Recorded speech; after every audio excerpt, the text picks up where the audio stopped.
Bonjour les amis. Aujourd'hui, je me sens un peu écartelé. Écartelé pourquoi? Parce que j'ai vu à Kinshasa et ailleurs des images qui montrent une manifestation. Cette manifestation, elle est justifiée. Mais permettez-moi de vous avouer que je ne suis pas pour la violence. Il y a d'autres manières d'exprimer la colère. On peut arriver à un bureau, on a quelque chose à dire et on peut y aller avec des pancartes. Et celui qui est dans le bureau peut lire les pancartes et on peut lui remettre un mémo. Est-ce qu'il faut mettre des pneus? Est-ce qu'il faut brûler? Est-ce qu'il faut casser? Je ne suis pas avec vous dans cette voie-là. Surtout lorsqu'on voit qu'une fois qu'on a fait quelque chose, en partant de là, comme si on était enivré, mais on continue à casser. Vous allez faire une manif à l'ambassade de la France, par exemple, mais sur le chemin de retour, vous cassez le véhicule des Congolais. Qu'est-ce que cela veut dire? Alors, un peu de modération. Quand je dis un peu de modération, c'est aussi parce que, au moment où je vous parle, je suis en train de me préparer pour faire un spectacle où il y aura 90% de Belges. Et c'est fait au profit d'un centre de santé au Congo. Donc des Belges qui viennent à un spectacle parce qu'ils veulent financer un centre de santé au Congo. Cela m'a fait réfléchir. Cela m'a montré que quand on dit les Belges, il faut distinguer les Belges citoyens et ceux qui ont le pouvoir, ceux qui sont des décideurs. Et je peux témoigner, vous dire que le Belge citoyen n'est pas toujours d'accord avec les décisions qui sont prises en haut lieu. Alors à ce moment-là, si nous on cherche à leur parler, je ne parlerai pas de la même manière aux citoyens belges qu'aux dirigeants. Les dirigeants, je peux être direct avec eux, tandis que les autres, je vais leur expliquer ce qui se passe. Et souvent, quand on a expliqué, ils sont de notre côté. Ils souhaitent bien que les mamans congolaises cessent de pleurer. Ils souhaitent bien que les enfants congolais aillent à l'école.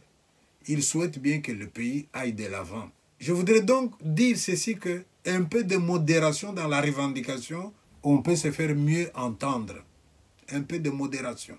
Vous avez été exprimer votre mécontentement. C'est bon. Maintenant, je peux prôner la modération parce que le message a été entendu, parce que le message va être relayé.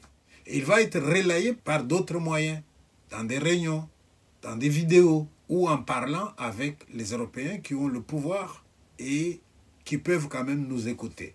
Et si on y va avec modération, peut-être que ça peut donner aussi des fruits. Je ne veux pas dire ici que vous et moi et les autres et ceux qui sont dans la même voie que moi, on va s'opposer. Non, on est complémentaires. Vous avez sonné comme pour prévenir, c'est bien. Maintenant, moi, je peux dire, pour éviter ça, s'il vous plaît, écoutez-nous un peu. On a un message. Et alors, à ce moment-là, nous allons dire ce message-là. J'ai reçu des messages où on me dit que dans l'est du Congo, il y a des jeunes manifestants qui en ont tellement marre des deuils dans leur province que par moment, des colères, ils s'en prennent aussi au pouvoir à Kinshasa. Là, de nouveau, je voudrais dire modération et discernement. Modération et discernement, pourquoi? Parce que chez nous, il y a un proverbe qui dit « Lorsque le soir, monsieur et madame se disputent dans leur maison, ils ne devraient pas trop élever le ton. Parce que si vous élevez le ton, le sorcier va profiter de votre dissension, il va entrer dans votre maison, il va vous nuire. » J'ai vu ces principes-là appliqués en Occident.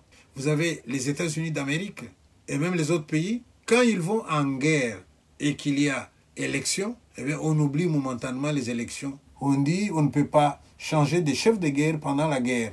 On continue avec celui qu'on avait. Donc, si vous avez des critiques à formuler vis-à-vis du pouvoir au Congo, mais que vous mélangez avec ce qui se passe dans l'Est du Congo, je pense que nous ne sommes pas sortis de l'auberge. Hein. Il y a des gens qui ont été arrêtés par l'ANR et qu'il y en a qui ont été libérés et qu'il y a 2 ou 3 qu'on n'a pas libérés.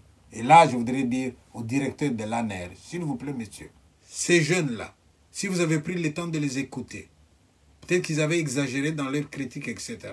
Libérez-les parce que nous avons besoin de tout le monde. Le combat devant nous est tel que nous ne devons pas disperser nos forces. Et une manière de ne pas disperser nos forces, c'est aussi de libérer ces jeunes gens-là. Quitte à ce qu'ensemble, on voit comment on va se battre. Un dernier mot pour nos amis rwandais. J'allais dire les Ougandais, mais que je ne connais pas. Je connais plus les Rwandais parce que nous les avons accueillis chez nous, on a travaillé avec eux à la JCAMIN. Je voudrais leur dire que le Congo a toujours été un pays hospitalier. Le Congo vous a donné la main. De grâce, arrêtez de chercher à prendre le bras aussi. Je vous remercie.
Uri mora telita makamimba